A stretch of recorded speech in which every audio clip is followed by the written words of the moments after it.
Hello students, मैं doctor Sunita Jain, senior lecturer beauty culture, government women polytechnic college Ajmer से। आज मैं आपको BC 206 सेकेंड ईयर के यूनिट नंबर 5 परमानेंट वेविंग के बारे में बताऊंगी। परमानेंट वेविंग को परमानेंट कर्लिंग भी कहते हैं। जैसे आप इस पिक्चर में देख रहे हैं कि जो जिनके हेयर्स स्ट्रेट होते हैं या जो अपने बालों को कुछ अलग स्टाइल देना चाहते हैं, वो इस प्रकार से अपने बालों को परमानेंट वेव दे सकते हैं।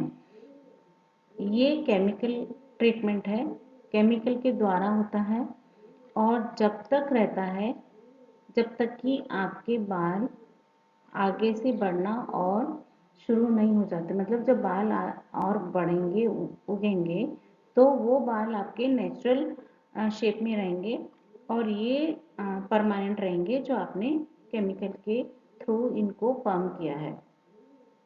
ये बाल परमानेंट वेविंग टेक्निक कहलाती है और ये बहुत केयर मांगते हैं। इसके संदर्भ में मैं आज आपको बताऊंगी। एक परमानेंट वेव, जिसे पर्म के नाम से भी जाना जाता है, इसे पमिंग भी कहते हैं, परमानेंट वेविंग भी कहते हैं। ये एक केमिकल हेयर ट्रीटमेंट होता है जिसे आपके बालों में कर्ल और बॉडी ऐड करने के लिए, बॉडी ऐड मतलब बालों में फूलापन, घनापन और उभार देने के लिए यूज़ किया जाता है। हर पर्म के दो हिस्से होते हैं। अपने बालों को रॉड्स में लपेटना, केमिकल ट्रीटमेंट अप्लाई करना, इस प्रोसेस में कई घंटे लग जाते हैं, लेकिन इससे मिलने वाले रिजल्ट आपके द्वारा दिए गए इस टाइम के लायक होंगे। फर्स्ट, अपने बालों को तैयार करना और सेक्शन में बांटना।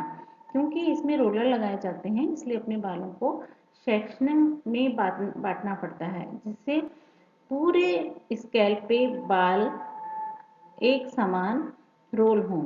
अपने बालों को एक क्लैरिफाइंग शैम्पू से धो लें।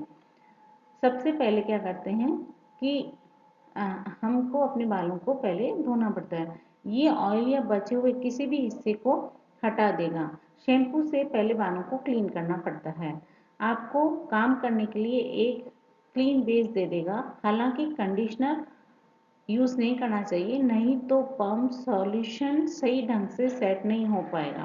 क्योंकि आपको जैसे पता है कि बालों में जब हम कंडीशनर कर देते हैं तो बालों के जो क्यूटिकल्स हैं वो फ्लैट हो जाते हैं और जो पमी का लोशन होगा वो अंदर तक पेनिट्रेट नहीं हो पाएगा। तो इसलिए कंडीशनर अप्लाई नहीं करना चाहिए, ओनली शैम्पू ही करना है।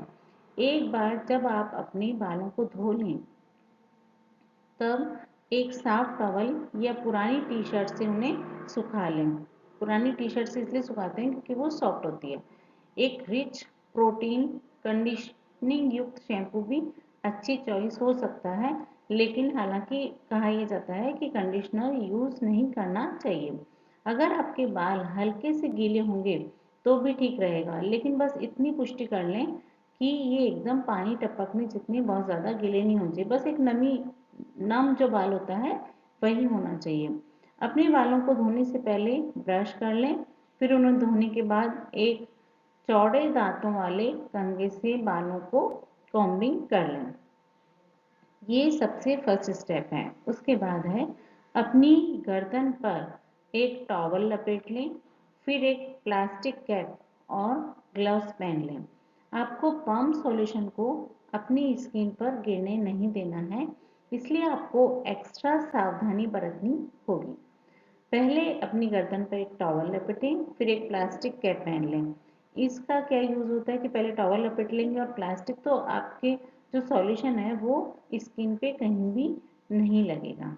ठीक वैसे ही जैसे आप अपने को बाल डाई करने के लिए यूज़ करते हैं। आखिर में एक पेयर प्लास्टिक और विनाइल ग्लव्स पहन लें। आप किसी सैलून या ब्यूटी सप्लाई स्टोर से कैप और ग्लव्स खरीद सकते हैं। कैप को प्लास्टिक का ही होना चाहिए, नहीं तो पम्प सॉल्यूशन सॉक लेगा। यानी अगर सॉल्यूशन कैप ने सॉक लिया तो आपके बालों में सॉल्यूशन कम पड़ेगा, तो उसके रिजल्ट अच्छे नहीं आएंगे। पुराने कपड़े जिनके गंदे होने से आपको कोई फर्क नहीं पड़ता है, वही पहनना अच्छा रहता है। जैसे हम डाई में पहनते हैं कि कोई भी पुराना कपड़ा पहनते हैं जिससे कि अगर डाई गिर भी जाए तो कोई प्रॉब्लम ना हो। फिर थर्ड स्टेप है कि अपने बालों को इस प्रकार से सेक्शनिंग करना है जैसे कि आप डायग्राम में देख रहे हैं। 3 सेक्शन में डिवाइड कर लें, जो एक मिडिल और 2 साइड में हो। अब अपने माथे के दोनों साइड पर एक एक पार्ट, जैसे 2 पार्ट बनाने के लिए एक रेक्टेल हैंडल का यूज करते हैं। मिडिल सेक्शन को अपने माथे पर से शुरू करें और अपने नेक गर्दन के ऊपर तक खत्म करें। साइड 2 सेक्शन के बीच में आने से रोकने के लिए बंस को ट्विस्ट कर लें। मिडिल सेक्शन को अपनी रॉड से हल्का सा सकड़ा होना चाहिए। ये कितने इंच या सेंटीमीटर के चौड़े होने चाहिए, ये अलग अलग हो सकते हैं। टॉप सेक्शन को अपने क्राउन के पीछे हाफ में बांट लें। टॉप फ्रंट सेक्शन को एक बन में भी ट्विस्ट कर सकते हैं। इस प्रकार से आप सेक्शनिंग अपने अपने अकॉर्डिंग भी कर सकते हैं। आपको कैसे बालों में बाउंस चाहिए, कैसा कर्ल चाहिए, किस टाइप के आपके हेयर्स हैं, उसके अकॉर्डिंग भी सेक्शनिंग कर सकते हैं। अगर बहुत घने बाल हैं तो जो पीछे के 2 बाल हैं उनके भी सब डिवीजन आप कर सकते हैं। मिडिल सेक्शन में बालों के पतली स्ट्रैंड लें और मिडिल सेक्शन से एक पतली स्ट्रैंड को अलग करने के लिए टेल कॉम्ब से हैंडल का यूज करें। इसे जोर से खींचे ताकि अपने हेड के परपेंडिकुलर रहे। एक ऐसे स्ट्रैंड चुनें जो आपके द्वारा यूज किए जाने वाले रॉड के डायमीटर से बड़ी ना हो, क्योंकि रॉड में बहुत सारे बालों को पैक करने से लटके हुए से कर्ल बनेंगे। ठीक है ना। आप अपने फ्रंट हेयर लाइन से या फिर आपके क्राउन के पीछे से स्टार्ट कर सकते हैं। यानी आप एकदम फ्रंट हेयर लाइन की तरफ से भी शुरू कर सकते हैं और क्राउन के पीछे से भी शुरू कर सकते हैं। अगर आपने बाद वाला किया है तो फिर आपको वापस जाना होगा और एक बार जब आप अपने नेक पर पहुंच जाएं तो फिर वापस फ्रंट पे आ सकते हैं। यानी अगर आप क्राउन से शुरू कर रहे हैं तो क्राउन से नेक पे आइए और फिर वापस से फ्रंट हेयर लाइन से क्राउन तक आइए। इस प्रकार से आपको हेयर को रोल करना होगा। अपने हेयर स्टैंड के एंड पर एक एंड पेपर फोल्ड कर दें। कैसे लपेटते हैं कि जब आप सेक्शनिंग कर रहे हैं तो बालों के एंड्स को हाथ में लें और उसे एक एंड पेपर जो कि एक बटर पेपर होता है उससे आप फोल्ड कर दें। हेयर स्टैंड के सामने एक एंड पेपर को कुछ इस तरीके से रखें ताकि इसका आधा हिस्सा साइड में लटका रहे। बचे हुए एक्स्ट्रा पेपर को स्टैंड के नीचे फोल्ड कर दें ताकि अंदर की तरफ लगा रहे। फिर एंड पेपर को हेयर सेक्शन के नीचे की ओर स्लाइड करें। एंड पेपर को पहले से ही हाफ में फोल्ड कर लेना ही एक अच्छा आइडिया होगा। यानी जब हम जैसे एक एनवलप फोल्ड करते हैं उस टाइप से आपको एंड पेपर को बालों में नीचे की तरफ फोल्ड करना है। इस तरह से आप इसे सीधे अपने हेयर स्टैंड की एज पर स्लाइड कर सकेंगे और फिर उसे नीचे भी खींच लेंगे। हर एक साइड सेक्शन पर रॉड के 2 कॉलम अप्लाई करें जैसा कि चित्र में दिखाया गया है। स्टार्ट करने के लिए एक साइड चुनें, फिर खोलना शुरू करें। अपने कान के पीछे कहीं पर एक वर्टिकल पार्ट क्रिएट करें और बालों के फ्रंट सेक्शन को एक बन में लपेट लें। एक वर्टिकल कॉलम में और भी रॉड्स हॉरिजॉन्टली अप्लाई करें। फिर बालों का फ्रंट सेक्शन वो जो आपके कान के सामने है वह करें।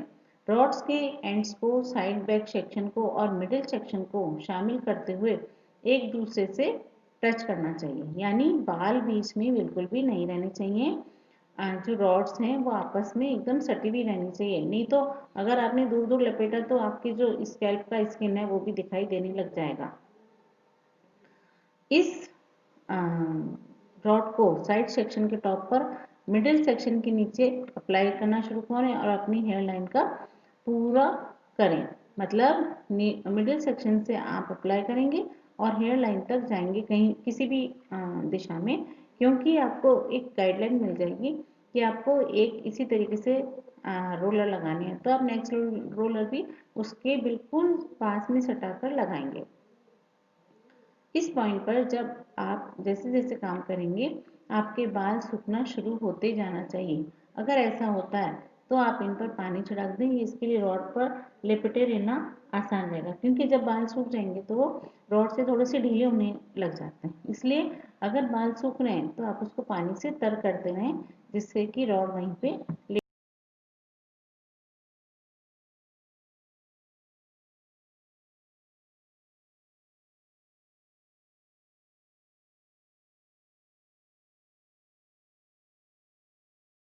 गया है। पम्प सॉल्यूशन अप्लाई करना। पम्प के जो सॉल्यूशन है वो आप एंड पेपर और सॉल्यूशन ये इस टाइप की बॉटल में होता है, जो कि नोजल वाली होती है। इसमें सॉल्यूशन को भरेंगे, पम्प के ये जो एंड पेपर हैं वो लगाएंगे और बालों को रोल करेंगे। स्मॉल सर्कुलर मोशन यूज करते हुए सॉल्यूशन को रॉड्स के करीब अप्लाई करें। जब पूरी रॉड सिर में लग जाती है तो जो ये नोजल वाली बॉटल है उससे आप हर रॉड पर एक एक रॉड पर इस सॉल्यूशन को अप्लाई करेंगे। स्टार्ट करने के लिए एक सेक्शन चुनें, कोई भी एक सेक्शन लें, मिडिल, लेफ्ट या राइट। फिर बॉटल को रॉड की टॉप एज पर रखें और फिर एक स्मॉल सर्कुलर मोशन यूज करते हुए सॉल्यूशन को स्क्वीज करके निकाल लें। जब तक आप एक पूरे सेक्शन को कंप्लीट न कर लें तब तक एक बार में सिर्फ एक ही रॉड पर काम करें, यानी बहुत अच्छे से एक एक रॉड को तर करना है। फिर अगले के ऊपर काम करें, बॉटल में आए हुए पूरे सॉल्यूशन को यूज करें। पूरी रॉड के ऊपर सॉल्यूशन लग जाने को लेकर फिक्र मत करें, ग्रेविटी सॉल्यूशन को नीचे की तरफ रॉड के निचले हिस्से पर खींच लेगी। जैसे आपने ऊपर के सेक्शन पे लगाया तो वो अपने आप ही नीचे के सेक्शन में पहुंचता है।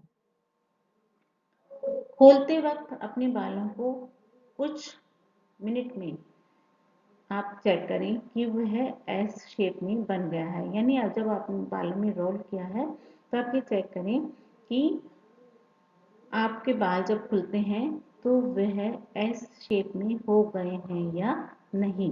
पहले 5 मिनट्स के लिए वेट करें, फिर रॉड को पकड़ें और धीरे धीरे खोलें। बालों के ऊपर नजर डालें और देखें। अगर आप किसी भी एक पॉइंट एस शेप को देख पाएं, अगर नहीं तो अपने बालों को वापस लपेट दें। यानी अगर बाल रोल नहीं हुए हैं तो इसका मतलब प्रोसीजर अभी इनकम्प्लीट है और बालों को वापस से आपको रोल करना है। इन्हें 2 मिनट के बाद में फिर से चेक करें। अगर आपको कभी कभी भी एस शेप नहीं दिख रहा है तो जब तक आपको नजर ना आए तब तक उसे हर कुछ मिनट बाद देखते रहें।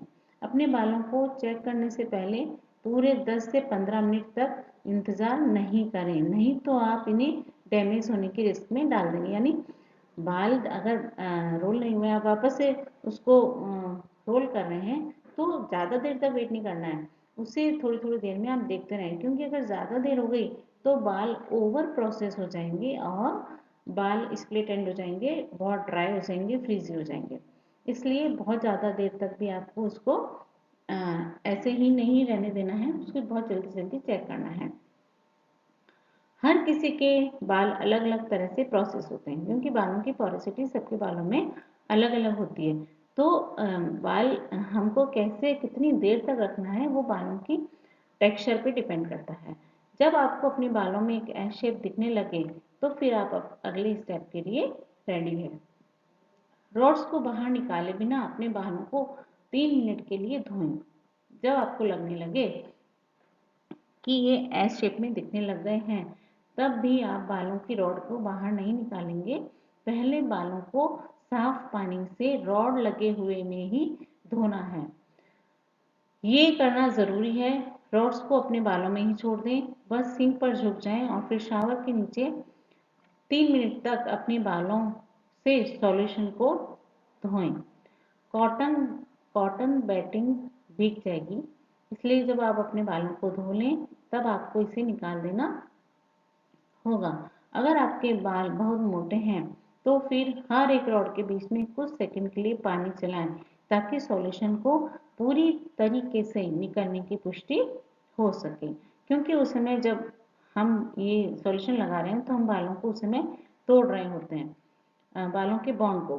तो जब बॉन्ड टूट रहे होते हैं तो जब टूट चुके हैं, उसका प्रोसीजर पूरा हो गया, तो अगर ज़्यादा नहीं तोड़ने के लिए हमें बालों के बीच में से सॉल्यूशन को निकालना होता है। रॉड्स को उनकी जगह पर ही रखे रहने देते हुए अपने बालों को सूखने दें। अभी भी बालों में से रॉड नहीं निकालना है। बेहतर होगा कि आप बालों को नेचुरल हवा में सूखने दें। लेकिन अगर बहुत देर हो रही है, जल्दी है, तो फिर आप अपने प्रोसेस को तेजी लाने के लिए हेयर ड्रायर भी यूज़ कर सकते हैं। वैसे आपको नेचुरल हवा में ही इसको सूखने देना चाहिए।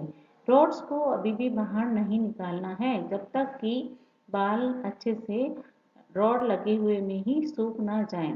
नेचुरल वे में सूखने में 1 घंटा भी लग सकता है, कम भी लग सकता है। तो आपको तब तक उसका वेट करना होगा। अपने बालों को अच्छे से सूखने दें। फिर जब पूरे बाल अच्छे से सूख जाएं तब रॉड्स को निकालें। फिर से बालों को हवा में सुखाना बेहतर रहेगा। लेकिन यदि आप चाहें तो ज़रूरत पड़ने पर हेयर ड्रायर भी यूज़ कर सकती हैं। जैसे ही आप रॉड को निकालें फिर अपने बालों को छोड़ दें। उन्हें ब्रश या कोम नहीं करना है, नहीं तो आपके कर्ल्स को खराब कर देंगे। ज़्यादा से ज़्यादा आप अपनी फिंगर से रोल्स को, कर्ल्स को स्टाइल कर सकती हैं। यह 1 वीक तक आपको करना होगा और इसे मेंटेन करने के लिए आपको 1 सप्ताह तक शैम्पू, कंडीशनर कुछ भी नहीं लगाना है और बालों को ऐसे स्टाइल देना है। इस प्रकार से हम परमानेंट वेवी